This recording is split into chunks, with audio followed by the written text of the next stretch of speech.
তোমার পাটা দরজার ফুটো দিয়ে আগে ঢুকিয়ে দাও তো দেখি। রাক্ষস তখন দরজার ফুটো দিয়ে পা ঢুকিয়ে দিল, আর তালহারা দেখতে পায় সেই পায়ে লম্বা লম্বা নখ। সবাই বুঝে যায় এটা তো তালহার বাবা না, কারণ মানুষরা নিয়মিত হাত ও পায়ের নখ কাটে, রাক্ষসরা নখ কাটে না। তাহলে এটা হলো রাক্ষস।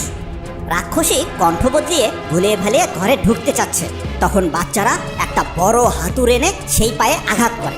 সাথে সাথে পা লাল হয়ে যায় এবং রাক্ষস ব্যথায় চিৎকার করতে করতে পালিয়ে যায়। ও বাবারে, ও মারে, ও বাবারে, ও মারে। কিন্তু একটু পরে সে আবারও ফিরে আসে। এবার সে পায়ের বড় বড় নখগুলো কেটে এসেছে।